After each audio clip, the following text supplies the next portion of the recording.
Hello everyone and welcome to a brand new Football Manager series on this channel. As you've probably guessed from the trailer I dropped last week, or maybe depending on when I'm uploading this, a couple of weeks ago, hopefully it is last week though I uploaded it, and the subtle hints I left in the Nottingham Forest career mode, we will be doing a career mode around the team I support, Plymouth Argyle. Now, Plymouth Argyle being a club I know and support, there is a little bit more about their history in that I know, and there's a bit more understanding with the players of the club and what the club kind of needs. So this save might be easier for me because not only have I got the fact that I know the club on my side, but the fact that the club's in League One, which is definitely not as competitive as the top end of the Championship. So yeah, without further ado, what we're going to have a look at is the history of the club, the finances which we've got, and the team which we've got. And then this episode will probably have a couple of games in it, not the friendlies. The friendlies I will skim past because they're awful. I mean, I'm playing teams such as Truro and Tiverton. Yeovil's literally the best team I'm going to be playing in those friendlies, and I won't even show you what that's like. You'll see it at the end of this. But yeah, without further ado, let's have a look at the history of the club for your guys' benefit and kind of mine. So as you can see, this is the club history tab. Argyle definitely being a club that isn't rich in trophies. The only trophies that actually matter in this case that Argyle have won is 2 Sky Bet League 1 titles and 1 Sky Bet League 2 title. Looking away from the trophies and looking at the line graph of league finishes, we can see that Argyle have had a very up and down run of form over the last few decades. At the start of the 21st century, Argyle managed to get promoted to League 1 and win the only League 2 title they've had, and 2 seasons later would get themselves another title win and find themselves in the Championship. Argyle enjoyed 4 good seasons in the Championship after that, finishing 10th as their highest position. However, things weren't going to be good forever. One World Cup bid later that led to disaster for the club led the club to go into administration, and 2 back-to-back relegations followed. Miraculously though, the club survived and managed to stay in League 2, finishing 21st 2 seasons in a row. After that, Argyle's newly found resurgence began as they managed to climb the table and slowly get playoff semi-finals and eventually a playoff final, one of which they would lose to Wimbledon 2-0. However, that wasn't meant to be forever, as Argyle did manage to find themselves a second place automatic promotion spot the season after the Wembley playoff final, and were now back in League 1, falling short on the final day of the season to a loss to Grimsby, which meant that Portsmouth finished top. That season did have its highs though, as Liverpool did play Argyle in the FA Cup, where Argyle managed to draw with Liverpool at Anfield and bring them home to lose 1-0. That may not sound like an achievement to most clubs, but what you've got to remember is that the last incredible player that Argyle did see at Home Park was probably Pele when Santos played us in a friendly, and that was years ago. So seeing players like Coutinho, Lucas Leiva, Sturridge, Origi, even Adam Lallana was a massive thing to Argyle fans, and yeah, it was just brilliant, even if we did lose 1-0. But I might be biased, but I reckon we could have won that game 2-1. Anyway, let's get on to the most important season, the previous one. So the previous season ended with Argyle finishing 7th miraculously after being bottom of the table until the end of November. So you're probably wondering why I'm so interested in last season, because I believe that we can improve on it. Argyle may not have a team that can necessarily go to the Championship and survive in the Championship, but there is one thing for certain: I believe that we can get a playoff spot. Now, that's something that the board definitely do not agree with, as they probably believe that we're going to try and avoid relegation, but I'm going to do my utmost to try and make sure that this club finishes mid-table at least. Anyway, we'll talk more about that at the end of the summary and the squad and finances, and speaking of those two, we shall get onto them and show you that. So, as you can see, the club's finances aren't really the best at the moment, with a transfer budget of only £85,000 and a wage budget that only has £3,000 spare. This does mean that signing players is going to be incredibly tough. However, one thing I do know after doing a couple of Argyle saves already this year, that we should be able to ask the board for money if we can convince them that signing a specific player might boost our season. So that'll be anyone that's got a recommendation over 90 by the scouts, most probably. Anyway, with a really small squad and hardly any funds, this does mean we'll probably be looking to loans to make up the difference for us this season. However, I do know that we can probably make one signing. This signing, as I said, will probably be because we'll have to get the board to interact with us, but hopefully we can find a means of just trying to sign someone anyway without having to get the board to do it for us, because the board always seem to bugger people's wages. Anyway, that was the finances, because as you can see there's not really much to it other than the fact that we're shagged by our finances. Let's have a look at the squad and the tactics we're going to be using. So as you can see, these are the players and this is the tactics. This tactic might look very familiar to you guys, especially people who have been watching my Nottingham Forest career mode, as these are the exact same tactics. We will be using the Gegenpress, the 4-3-3 and the 4-2-3-1 depending on who we are playing. And hopefully that will allow us to get the best out of our players and hopefully move forward up this table and, I don't know, finish somewhere where we can actually have a bit of money next season. But anyway, that's basically the tactic we're going to use. This is the players that we're also going to use. So as you can see, we've already got one loanee in our first team, and that is Matt Macey. Some people may know him as the Arsenal fourth choice keeper. Spent his season at Luton last season in League 2 and did quite well for them, so hopefully he can do the same thing for us, but just in a slightly more difficult league. The back four consists of some new players and some old players. At right back we have Shrewsbury's former right back Joe Riley. At left back we have Man City's former youth player Ashley Smith-Brown, who's been doing very well for us in real life, and hopefully he'll be one of our big stars in the team for the next few years. At centre-back, we have MK Don's former centre-back, Wooten. Wooten in real life hasn't really been one of the best centre-backs, but hopefully he won't do as bad for me, and hopefully he'll flourish in the ball-playing defender role. And finally, if anyone knows Argyle, then they will definitely know this name, and his name is Ryan Edwards. Ryan Edwards last year suffered from a testicular cancer diagnosis, which did lead to him not playing at all last season as he was on recovery. However, Edwards did recover and he is now back, and I will be looking to him to be a big part in the squad dynamics and hopefully organise that defence.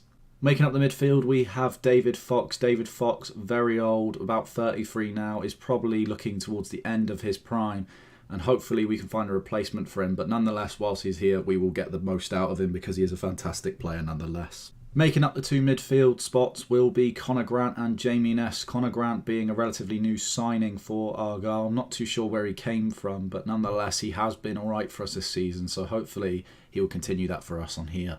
He is to create a partnership with Jamie Ness, the Scotsman. We've had him for a couple of seasons and he's been brilliant, so hopefully he will continue that for us as he is one of our better midfield players. Finally, we come to the front three, and as you may know, anyone who follows the EFL and sort of watches League 2, League 1 football, they would have heard the name Graham Carey. Graham Carey is without doubt the best player at Argyle and has been at the club for nearly 5 years. Carey will be playing on that right-hand side for most of this season. Hopefully, if we have a good season, we can renew his contract, as his contract does run out at the end of next season. If that is the case and we're not doing too well, what may have to happen is we may have to sell him, but that will be our last resort, as I don't want to sell Carey because he is literally the best thing about this club. On the left-hand side, we have Ruben Lemares. Ruben Lemares is basically a young Graham Carey, only with a bit more skill. Ruben Lemares has also been highly influential to Argyle this season. I'm hoping to continue that into this save, and hopefully his flair and added technical ability will bring something to the game and hopefully get us some much needed wins. Finally, one thing that Argyle have been struggling with since the departure of Ruben Reid a few years back is finding a striker that can consistently be a goal threat. However, one thing that we have found out this season is that Freddie Ladapo may just be that new thing for us. Freddie Ladapo in real life has scored 15 goals throughout the whole season and has definitely been a factor to the reason that we've managed to stay up and get out of the relegation spots. Hopefully Freddie Ladapo will be able to do the same for us and find the back of the net on a consistent basis. However, one thing I know for sure, if he doesn't, we also have Ryan Taylor. Ryan Taylor is a player that has been at Argyle for quite some time and is fairly good for this league, and hopefully we can find some form in him because in real life he doesn't really get played a lot, and whenever he does get played he's always getting beaten off the ball or just shoved to the ground. So hopefully we can get some use out of Ryan Taylor. Anyway, that is the side and that is the tactics we will be using. So now we'll have to talk about what we think we need. So as you can see, this is the squad depth screen. This screen allows us to sort of see what's missing in some places, who we have in specific roles in the team, and we can see what quality they are. And as you can see, there are some places that are a bit of an issue. For example, the right wing spot only actually has Graham Carey that can play there at the moment. Obviously, if he is to get injured, what would probably have to happen is Lameiras would go on that side and Joel Grant would go on the left. But hopefully that doesn't happen. Nonetheless, that does mean that we need to find ourselves a backup right winger just in case. However, that may be hard to come by with the wage budget. So again, that's one place we need to decide out of many places that need depth. Places such as the defensive midfielder role are a key example of this issue. As you can see, David Fox is the only player that can play as a defensive midfielder. Now, what this screen doesn't show you is the role that he could specifically play at. And I know for a fact that David Fox can play as a deep line playmaker. So can Stuart O'Keefe, but Jan Songo can't. As a matter of fact, Jan Songo can't really fit into any of our systems, so he may have to be a player we sell. But I don't really want to sell players, especially when we've got such a small squad. Finally, the final place that we have to look at in terms of quality of depth is definitely the centre-back positions. As you can see, Wooten being the only player that is of 3-star ability in their positions. However, making him a ball-playing defender does also make him 2.5-star. In looking at this does mean we will probably have to sign a centre-back that can actually handle League One, because if we don't, Matt Macey is going to find himself having a lot of shots at him, and I don't think he'll be able to save them all. Anyway, so that is all the decisions I'm going to have to make over the pre-season. As you can see in the top right, our pre-season isn't brilliant. We have people like Truro and Tiverton and even Torquay now, who aren't really the best opposition for us to be playing before we get into a highly competitive league. So, for the sakes of the video and for the sakes of your guys' entertainment, I'm not going to let you see any of the pre-season just because it's going to be boring as hell. What I will do is I will come back at the end of the pre-season and let you guys know on any updates that I have done so far. So that'll be loan signings, that'll be player sales, that will be signings in general, and injuries that have happened that have caused us an issue. And I'll also show you guys the results anyway, but I'm expecting to win majority of them. Now I've said that though, I'm probably going to lose some of them, and this is going to look funny as hell. But anyway, what we'll do is we shall go through the pre-season and I will see you on the other end of that, and we'll play our first game in League One.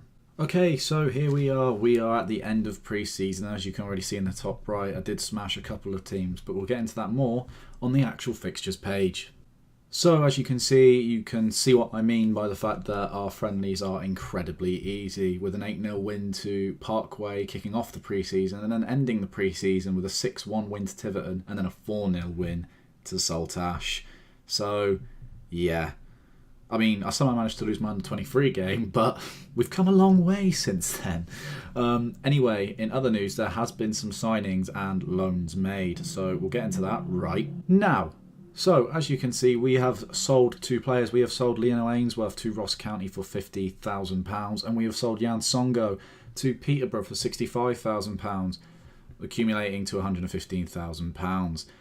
We have also managed to make a signing that, now looking at it, kind of weird. So we have signed Ash Taylor from Northampton for £425k. Again, that was done via the board, so I have no idea what his contract is. I haven't looked at it, mainly because I'm dreading looking at his contract. And yeah, we now have no money in the bank, but that's fine.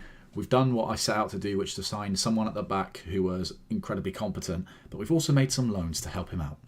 Our only loanee we can actually afford to make so far is Brendan Galloway. Brendan Galloway is 22 and he plays in the Everton under-23s. He's very good for Argyle, and he can also play at left-back and centre-back, and he can play as a wing-back at left-back as well, which is quite crucial because that's what I play as a left-back. I have got him on a rotation contract, so that does mean he won't be expecting to play every game, which is good, but I will probably be playing him quite a lot because he is incredibly good for our squad. The only issue with that does mean that I've now got 6 centre-backs at the club, and some of them don't even want to leave.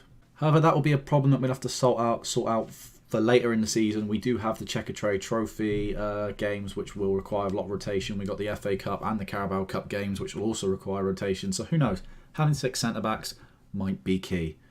But in my head, it seems like a really stupid idea. Anyway, so that is it for sales and transfers and whatever. Now we're going to have a look at the competitions, and we can see what the board want from us.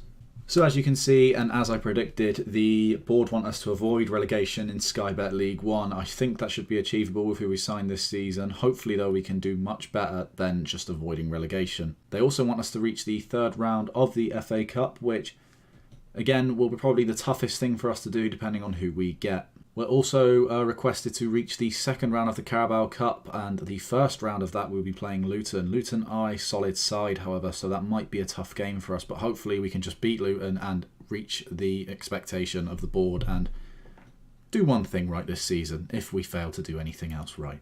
And finally, we've been tasked with reaching the second round of the Checker Trade Trophy. We have been drawn in Group H, and Group H looks a little something like this. So as you can see, we are playing the Brighton under-23s, which is one of the nicer under-23s we could have got. We are also playing Charlton and Peterborough. Peterborough, the team who just recently signed Songo off of us, and not only that, are probably one of the better teams in this league, as well as Charlton. So this is going to be a very tough Checker Trade Trophy for us, but hopefully we can get through this group stage and finish maybe second. Who knows? Anyway, without further ado, that is all the admin done, and we are ready to play our first game in League 1. Can we beat Walsall away from home? Just before we get into the game, I do remember that I need to mention any injuries we've got, and we have had a couple. One major injury to the team is Ashley Smith-Brown, our first choice left back. He has got an injury and he should be back relatively soon. It's not too much of an issue because we do have Brendan Galloway, thank God, but nonetheless, it is a massive injury to us because now we have to rely on Gary Sawyer if Galloway gets injured, and I definitely don't want to be relying on Gary Sawyer over Brendan Galloway because I'm not being funny as much as Gary Sawyer is a captain and, you know, been at the club for a while. Galloway's sick. However, in better news, Anthony Sarcevic has recovered from his injury, and now it's just about getting his fitness up and hopefully getting him integrated into this team faster because he's a very good player and he's going to be one of our first team players. So, yeah, that's basically the injuries. I'll stop dawdling and let's get on with the game. Is dawdling even a word? And here we are, Argyle kicking off the first half. Corner now for Argyle. O'Keefe. Carey! Just missing. Okay, so first half, relatively boring, not many highlights, but we are dominating. It's just about getting that shot on goal. I'm hoping this isn't going to turn into the Nottingham Forest save where, yeah, we just have a lot of shots and none of them are on target. Anyway, let's get into the second half. So here we are, Walsall kicking off the second half. Corner kick now from Walsall. Are they going to get a goal? Oh, into Macy's hands. Highlight to continue. Macy rolls it out to Fox. Taylor kicks it up the pitch, looking for Ladapo. Can't quite find him. Ball one back. O'Keefe to Fox to Sarcevic. Ladapo spreads it wide to Galloway. Galloway looks to cross, and it's a goal! Freddie Ladapo has scored, coming off the bench for Ryan Taylor. Lovely bit of play from the boys. Ladapo sending it wide to Galloway. No one marking Galloway, surprisingly. Carey with a header, saved by Roberts. Carey shoots again. It's saved again by Roberts, but Ladapo puts it away. 1-0. Come on. Highlight now for Argyle. Riley to Fox to Lameres. Switches it wide to Galloway again. Galloway looks for the cross. Can't quite find it. Walsall are on a counter-attack. Ferrier has been left wide open, but Macy makes the save. Corner to come. Ball whipped in. And the ball's been won back by Argyle. Joel Grant running up the pitch. Looking to try and cross it in, but Martin takes him down. It will be a yellow card, and it will be a free kick. Can Argyle score from it? Fox to deliver. Ball set right into Roberts' hands. Oh, Argyle nearly conceding in the dying moments of the game. Macy kicks it, and that is full time, and that is our first win for Argyle. So yeah, that is full time, and as you can see, we heavily dominated with 19 shots, 9 on target. A lot of fouls committed, but they committed more at the end of the day, so that's all that matters. Possession was 58% to their 42%, so I definitely feel like we deserve something from that game. And Brendan Galloway gets the highest rating on the pitch, meanwhile Ryan Taylor gets the lowest. Not only was that Ladapo's debut in an Argyle shirt, it was also a goal-scoring debut for Ladapo, so congratulations to him. Ash Taylor, Scott Wooten and Joe Riley also making their debuts for Plymouth Argyle. Debuts aside, however, and we are here, the second game of the episode and the penultimate game of the episode before we play our first game in the Carabao Cup. However, before we get to the Carabao Cup, we have to play another game in Sky Bet League 1 against Southend United. This will be our first game at home. Without further ado though, let's get into our second game of the episode and hopefully pick up our second win on the trot. So here we are, Southend kicking off the first half. Highlight now, 1 minute in, poor throw in. Okay, I don't know what just happened, but we're 1-0 up, only 1 minute in. I suppose we might as well analyse it. Riley with a poor throw-in gives it to Bennett. Bennett who puts it across the box, who finds Taylor. Ball's then kicked into Lemares' head, who then scores and celebrates as if he meant it. Another highlight now for Argyle. Argyle looking to pass it around. Southend have won it back though, and they have equalised 2 minutes later. Timothy Dieng scoring a good goal. If only Argyle could actually keep the ball well in their own half. Anyway, 1-1. Another highlight now for Southend. In a dangerous part of the pitch, switching it. Lemares picks it up though. The counter-attack has begun. Lemares looking to give it over to Taylor, who finds Carey and he just misses. What an awful camera angle for a corner that Argyle currently have. Thank God the camera angle's changed. Southend are on the counter-attack. Argyle's defence are caught sleeping, but Macy puts it wide. Corner to follow. The ball is cleared, but not far. Southend still have the ball. Galloway clears it and Lemares picks it up. The counter-attack has begun. Lemares down to Carey. Carey switching it to Taylor. Taylor is fouled. A free kick is to come from this lovely camera angle. Nothing to come from it. Highlight now, it just before added time. Argyle do have the ball. Fox kicks it back to Macy. Macy boots it up the pitch. Southend have the ball back. Are Southend going to get a goal just before the end of the game? The ball is whipped in and Mason Bennett is found at the back post. Macy not getting in front of his man and catching the ball has led to a second goal right before the end of the first half. 2-1. Okay, so Argyle go into the second half, kicking off. Can we equalise this game? Fox to deliver a corner. Lemares to shoot. Can't quite get anywhere. Fox to give it to Carey. Carey back to Fox. Fox is fouled on the edge of the box. Free kick to come. Can we score from it? Fox delivers it and no one gets to it. Corner kick now. Ness to put it across the box. And Joel Grant has scored. Joel Grant equalising the game in the 70th minute. Coming on for Graham Carey just a few moments before the corner kick, And yeah, ball comes in from Ness. Wooten picks it up after a Southend defender clears it. Grant is found at the back post by a cross from Ness. 2-2, come on. Throw in now for Argyle. They lose the ball from the throw in. Ball played back to the goalkeeper. Argyle pick it up though. Southend then tackle and pick it up. Counter attack now. Hopper has the ball. Looks to put it across the box. He can't do it. Lemares is now on the counter-attack. He finds Grant. Grant shoots twice and he doesn't score. Can we score from this corner? No, we cannot, and that is full time. Another game where we heavily dominated, however, with a couple of players having poor performances. That has led to us drawing the game as opposed to potentially getting a win out of it. Very even game. We definitely had more shots on target this time though, and definitely controlled the game slightly more, especially with that added bit of possession and just having more shots on target on general. Anyway, that is the end of this game, and now we'll be moving on to our first stint in the Carabao Cup as Argyle manager, a cup that I've never really been good in. Okay, so here we are, the final game of the episode. This will be our first stint in the Carabao Cup and hopefully not our last this season. We are rotating the squad a little bit slightly with Ashley Smith-Brown and Connor Grant coming into the team and Joel Grant making a start for once as opposed to a sub because we only need to get to the second round of this cup. That does mean if I can, I want to try and secure the second round so at least we've managed to get one job done this season. We do have a couple of games after this that are 2-day breaks, so we're definitely going to require a lot of rotation in those games and hopefully there'll be more players who have a chance in the first team then. And will, make my job hard for me when it comes to the next few games in terms of who to pick.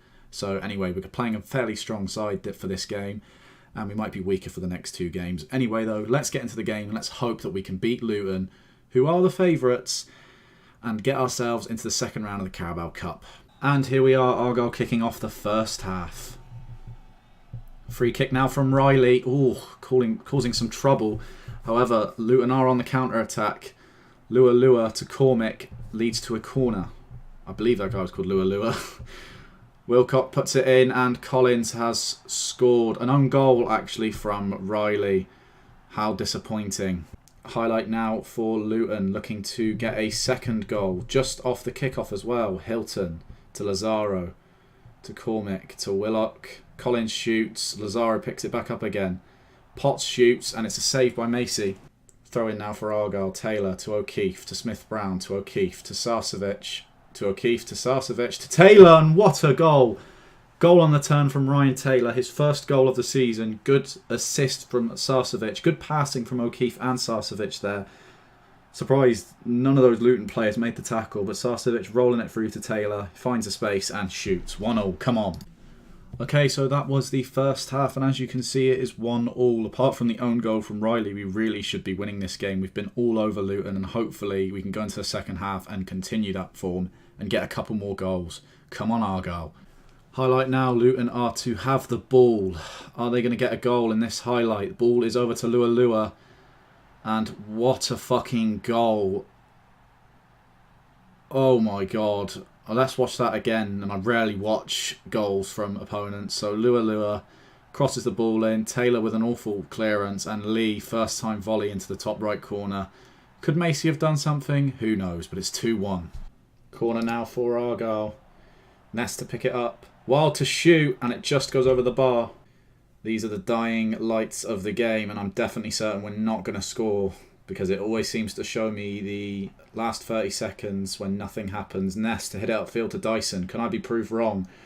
Oh, Dyson finds Grant and he hits the post. That will probably be the last highlight of the game. O'Keefe to send it wide to Riley, who is tackled, and that is it, full time. And once again, in a save on FM, we're out the Carabao Cup. So again, that's full time. Again, played well, just players aren't turning up, one of which being Graham Carey, and yeah, it's a cause for concern, especially seeing as he's our best player and he's not doing anything right now. Anyway, that is the end of the game, and we are now at the Carabao Cup. Oh well. So that is it. That is the end of our first episode as Argyle manager. We've had a win, a draw and a loss, so we've managed to cover the whole board in terms of what we can get out of football matches. However, as I said, those friendlies are definitely going to cause a bit of concern for us in the next few games, as our players are not used to playing players of this quality due to the fact that we've been playing teams like, you know, Truro and Tiverton. Yay. Nonetheless, though, there is a long season ahead of us. We may be out of the Carabao Cup, but there's still the Checkatrade Trophy and the FA Cup for us to do good in. So hopefully we can do something in those cups. And most importantly, hopefully we can keep the position that we're at currently in the league, which is 8th. Anyway, as I said, that is the end of the episode. If you guys have enjoyed the first episode of our Plymouth Argyle career mode, do leave a like, do comment, and do let me know if you enjoyed the episode. Again, I am planning to make this a long-standing career on the channel, so if there is anything that you guys don't like or have already spotted in this first episode that you didn't really enjoy, please do let me know and I will try to rectify them for the next videos, because as I always say, these videos are for your entertainment, and if it's not entertaining, there's something wrong and it needs to be sorted.